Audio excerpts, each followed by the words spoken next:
I love structure. I find meaning in structure.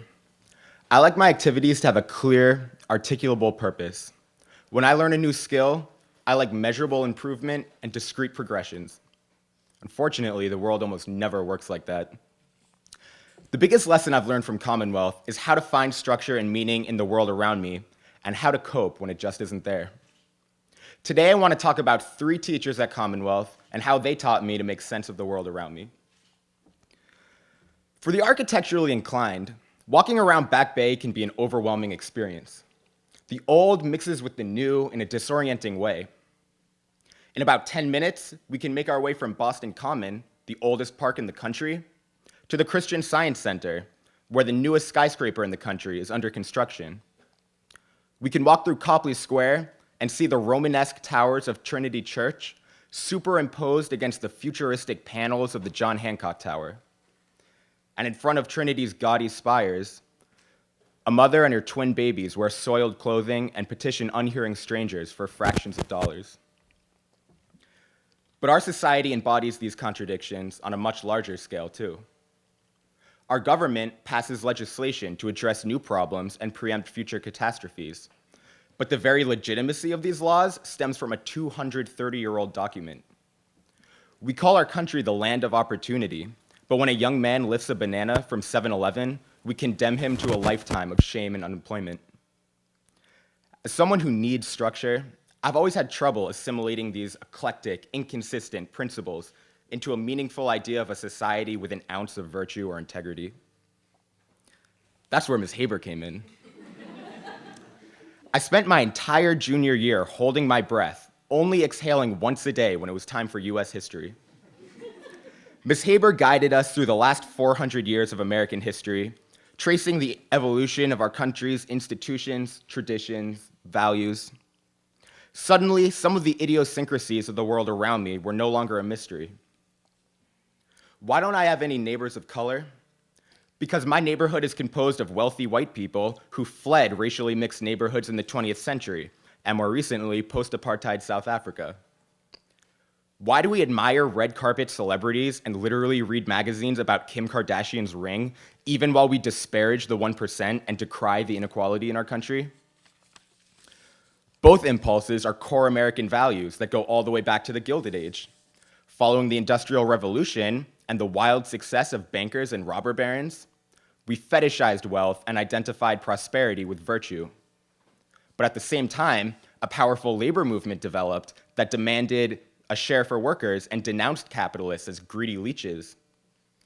One thing Ms. Haber could not explain, though, was how a man wearing an Armani suit, arm in arm with a woman wearing a Louis V pocketbook, could walk right past that ragged mother without looking her in the eye.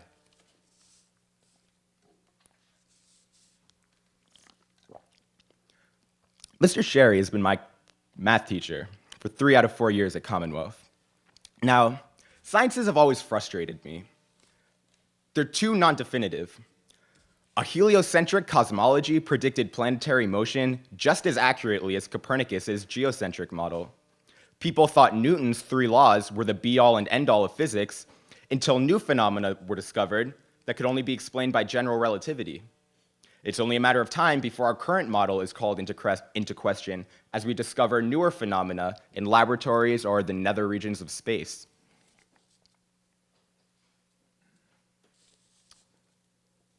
Science is too ambiguous and uncertain to lend meaning to our chaotic world.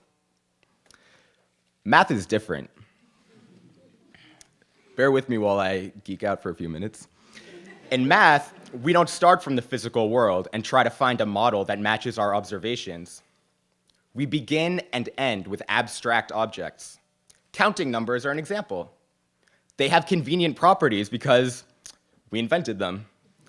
There is no ambiguity because we defined them precisely. In math, if you start from your axioms and you apply logic rigorously, you can't be wrong. You can't be disproved. Mr. Sherry showed me how math strips away conjecture, interpretation, simplifying assumptions, and leaves truth that not only describes the physical world, but even transcends the physical universe. To steal a page from Mr. Wharton's book, This is the Platonic truth. It's the law of forms. A sort of abstract order of cosmic scale governs everything I see and do. And to me, that's incredibly comforting. However, in this quest for meaning, math is also no panacea. For example, consider the continuum hypothesis. The details aren't important, but the hypothesis was proposed in the 19th century by George Cantor, who tried to prove it for the rest of his life. In 1940, Kurt Gödel showed that the hypothesis can't be disproved. In 1963, Paul Cohen showed that it can't be proved either.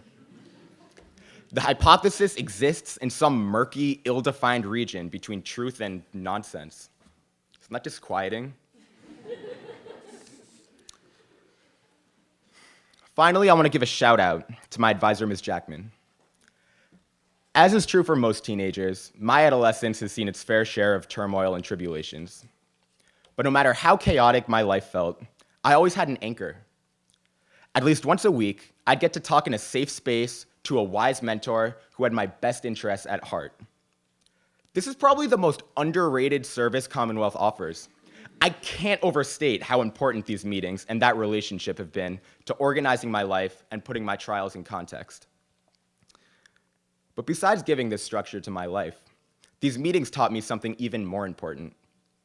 Through often intense and sometimes tearful conversations, Ms. Jackman helped me see for myself that it's folly to seek a logical resolution to existential anxiety.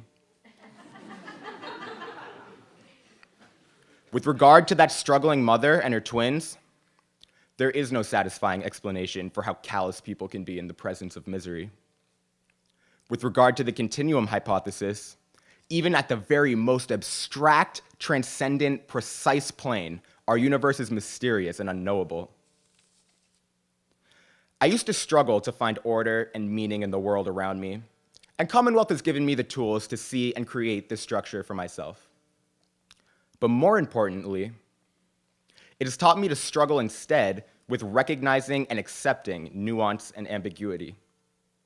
The biggest gift it has given me is to stop trying to cram my experience into black and white and to see the beauty and grace of a world with color.